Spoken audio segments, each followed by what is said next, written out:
Hi, hello, I'm Sam Harrison. I read, review and discuss fantasy and science fiction books, and today it's the Friday show, but from a slightly new angle. I am sitting on the other side of the sofa because Gus has stolen my normal seat. I mean, I'll twist the camera a little. There you go. He's stolen my normal seat, so unfortunately, fortunately, you guys get to see the other half of the room. So you get to see my Wi-Fi router and my network storage box. Hello. Every Friday I sit down with you guys and I talk to you about the books that I am reading, the books that I'm going to read next, and then kind of everything else that I'm up to, video stuff on the channel. Sometimes we chat about things like games, movies, etc, etc, etc. But let's get stuck right into things and we'll talk about books. So I did finish a book this week. So I had been reading It by Stephen King, and my previous read, which was Gardens of the Moon by Stephen Erickson, so two Stephens, that particular book, Gardens of the Moon, I really pushed my way through it towards the end, and I don't think the ending was great, but anyway, so I really pushed myself through it towards the end, and when I push myself through books, that almost always slips me into a reading slump, and it really sadly for It, which is an excellent book, I was just I just had like no drive to pick it up, no motivation to read, so whenever that happens, what usually happens is I then go into like a multi-week, sometimes multi-month reading funk where I am reading way less than normal because I'm like, oh, I don't fancy picking that up today, I'll pick up a video game instead or something like that, and then 3 weeks go by and I still haven't finished one 200-page book. So I decided to try and preempt that, and I put that book down and I was browsing Instagram, and one of my friends, Aniko, had posted, shared someone else's reading update, and that person, the first book they held up had the Batman logo on the front, and I was like, I like Batman, so I watched the reel, and the reel was talking about a book called Batman Revolution or something like that, which is a brand new release book.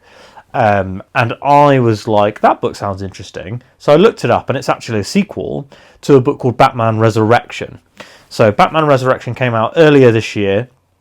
It's by John Jackson Miller, and the entire concept of the book is that it is a sequel to Tim Burton's Batman. So it's a proper set in the universe, taking into account all the actors, all the characters from that original movie, and the idea for Batman Resurrection is it's trying to bridge the gap between Tim Burton's Batman and Batman Returns.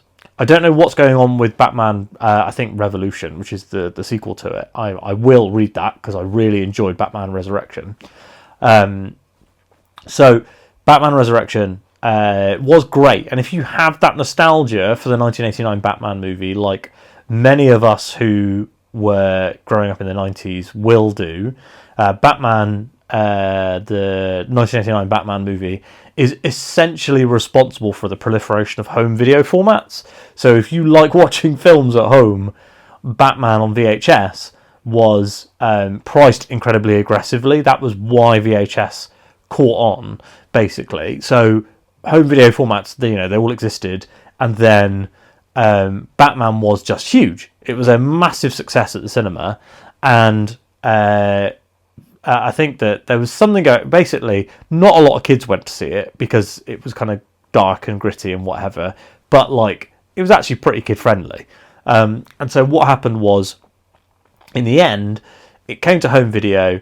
Warner Brothers were like, let's get rid of the rental market because the rental market is absolutely screwing us over. And we want to sell videos rather than selling one video to a rental store, they wanted to sell one video to every home. So that was what they did. They proliferated home video using Batman. That's a really long-winded fact, and you can look that up. It's actually legit. It's not me just talking out my arse. So Batman by Tim Burton had a lot of nostalgia for it, and this book really does carry on the vibes of that. So there have been a few comic book sequels to TV shows and movies that I have read. So like there was a Smallville comic that was called Smallville Season 11 that was set as the first year after Clark fully becomes Superman in the finale of Smallville. And that comic was fantastic. Really, really loved it. And Batman Resurrection has a lot of the vibe of that. So it's kind of bringing more of the comic booky elements into this movie world. And we start off, the book starts off with Basil Karlo, Clayface. So really, really good character that I really like in the comics, that I feel like has started to get a lot more play recently. I mean, there is a Clayface movie coming out, so that kind of makes sense that he's getting a lot more play. But yeah, so I really, really like this book. If you are a Tim Burton's Batman fan, you should go out and read it. I think I gave it 4 stars, but whatever I gave it, it is a great book, and I would recommend it. After finishing Batman Resurrection, that's by John Jackson Miller, by the way. That's who wrote that one. And he also writes the sequel, so I will definitely be reading the sequel. It literally just came out, though, so there's no copies at the library for me to borrow, unlike Batman Resurrection, where there were tons of them for some reason. And even the audiobook as well. And the audiobook's really good. The audiobook narrator does a really good job of differentiating between the Bruce voice and the Batman voice, which is very important for superhero stuff. DC superhero stuff, the characters tend to do different voices. Anyway, so then after that, I picked up this year's fantasy darling, Strength of the Few by James Islington. So behind the scenes, I've had a copy of Strength of the Few by James Islington for a couple of months now, an ebook copy, but it was sent to me by the publisher for review purposes in a PDF, and I did try reading it on my Books Go Color 7, my e-reader of choice, but it just was not working for me. So yeah, it was not working for me. The font was way too small. I like a big font anyway. I find it easier to read in the dyslexia big font. So I read 2 pages in September or something and then put it down. And then they were like, "Oh, we're sending you a physical review copy. Keep an eye on your post box. It'll be with you soon." Fast forward to today. Sadly, the physical review copy hasn't arrived. They had some issues at their UK warehouse, apparently. C'est la vie, but I had a hold on it at the library on ebook, and it has come in. So I have been reading the ebook for Strength of the Few. I am, I think, 8 or 9 chapters in. I'm around the 10% mark. So I've only been reading it for a day. So I don't have too much to say, which is unlike me, really. But I have read, I won't spoil the first book. All I will say is that currently we're following 3 different stories, really. 3 not side stories, but there's 3 stories that we're following in Strength of the Few so far. So not 3 points of view, but kind of, if that makes sense. It won't make sense. When you read the book, you'll get it. So I'm reading these 3 stories, and one of those 3 I am intensely invested in. I'm super curious about what's going on. Really loving the world building and the character that you're spending a lot of time with there.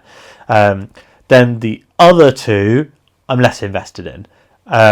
So there's kind of one story seems to be kind of going down the political angle. One story is kind of Stranger in a Strange Land sort of thing. And then another story is kind of almost post-apocalyptic, really, really interesting. And I'm really looking forward to reading more of this book. But so far, one of the stories is really, really intriguing me. And the other two I'm kind of mildly interested in, if that makes sense. I think the first story that you're introduced to, the one that I'm most invested in, is like, it's quite easy to be drawn in, if that makes sense. So I'm more interested in that because it's kind of, I don't know. I don't know why I'm more interested in that, but I am. And I'm interested. I think the other two just need that time to build. That's my suspicion. It's not like one story's written really well and the other two are like bleh. Like they're all of the same quality. Just one has elements that I'm more interested in than the others. Hope that all makes sense. Anyway, really enjoying that actually so far. The beginning of Will of the Many I didn't really get on board with. So I think I've told this anecdote a billion times. Anytime people talk about whether they like or don't like Will of the Many, I always say like, well, it took me like almost 2 weeks to read the first 200 pages of Will of the Many, and then I read the last 400 in 2 days. So if that, that book really, really got good after that 200 page mark, and I feel like this book is already good. I'm very much, what I was saying about it was I was just not feeling the motivation to pick up the book, and multiple times when I've had some free time over the last few days, the first thing I've gone for is where's my e-reader so I can read a chapter of Strength of the Few. So that's where we're at. I've also managed to wrangle an audiobook from the library as well, so I will be listening on my runs. I've got a long run this weekend hopefully, and then I've also got a run today. I've been off running sick. I've run once since like November 20th. Starting the training back up today. I'm really looking forward to getting back out there, apart from the weather being incredibly grim. But anyway, so yeah, great book so far. Looking forward to reading more of it. I don't know if I'll finish it next week. If it has anything like the same pattern as Will of the Many, I might do, because I absolutely blasted through Will of the Many once I got over that initial hump. But we will see. We'll see how it works out. So the next thing I wanted to talk about was what I'm reading next. So what I'm reading next, I forgot to get the book off the shelf, but it's Deadhouse Gates by Stephen Erickson, book 2 in Malazan. I am told that Deadhouse Gates is a massive improvement on the first book. I had some really good comments on last Friday's video about, which was kind of like, was it last Friday's video or Wednesday's video? One video where I complained about Gardens of the Moon, and I got some really good comments. One particular comment, they said like, oh, it was written 10 years before, it was written as a screenplay and then kind of adapted into a novel, and the ending was kind of tacked on. And the comment author said that they think the poor quality of Gardens of the Moon, or not poor, but like the weakness of Gardens of the Moon, is a big reason why people actually don't read Malazan, and it's less the rest of the books and more that first book is actually not that great. So I'm really interested to get to Deadhouse Gates. Just being told that, like, yes, this first book is rubbish or middling, but everything else is incredible, makes me really excited for Deadhouse Gates. Yeah, I'm hyped to read it. So when I am reading Deadhouse Gates, I will need an audio book because I only physically am reading Malazan. That's the thing that I've said I'm going to do, is only physically read it. So when I read Deadhouse Gates, I'll need an audio read as well. My current thinking is that will move on to the next Dungeon Crawler Carl. I'll probably need 2 books because Deadhouse Gates is long. and it took me a while to read Gardens of the Moon. So I'll probably get the next Dungeon Crawler Carl, and then I'll try and find something else. Maybe Andrew Givler's Ironbound, or I've got so many books I want to read. I could read The Grave Empire by Richard Swan. That might be... no, it's probably... That one would be too similar to Malazan. I need something that's really different. Maybe I'll catch up on Thingamajig. Sun Eater. So I actually... Or maybe Red Rising might be good. Something that's sci-fi will be very different to Deadhouse Gates, won't it? So, yeah, I'm going to try and find something that's not fantasy to read at the same time as Deadhouse Gates. We will see how I get on. I'm definitely going to pick Dungeon Crawler Carl, because that's kind of one of my favourite sci-fi series right now. So that one, well, actually, is it one of my favourite sci-fi series, or is it just a sci-fi series that I really enjoy via audio? You decide.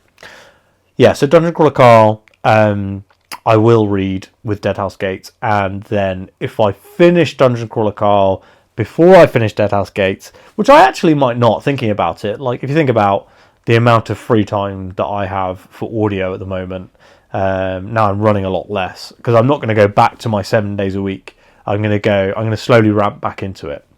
So yeah, who knows? But yeah, the world is my oyster. Anyway, that's everything for this week on the reading front. Next week, Monday's going to be the Gardens of the Moon review. Wednesday, probably no video. It was going to be the Gardens of the Moon spoiler discussion with Matt, but we didn't have time to record it this week because his son was sick. So, c'est la vie, but we will get to that. We'll probably record that next week and release it the week after. If there's anything sensible for me to release next week, then I will do so. I genuinely do think that's everything to discuss. I haven't been playing any new games or anything. I wanted to play Outer Worlds 2, but then I picked up a little bargain for myself, a PlayStation Portal, and obviously I have Outer Worlds on Xbox, on Game Pass, so I'm not going to buy it on PlayStation. So I've decided to hold off and not play that for a while. Anything else to discuss? I don't think so. Yeah, it's been a really good reading week. I really enjoyed reading Batman Resurrection. I was kind of crossing audio and ebook reading on that one and had a great time. I'm doing the same with Strength of the Few, although the audio didn't come through for me until I'd read a decent chunk of the ebook. So I don't know how much audio time I will have to give to that one, but having a good time. Yeah, that's everything. That's all we need to discuss. So I hope that you are having a lovely reading week too. Please let me know what you've been reading, what you're up to, if you've been playing any games. Please also like the video if you liked it. Subscribe to the channel if you haven't yet. And I will speak to you on Monday for the Gardens of the Moon review.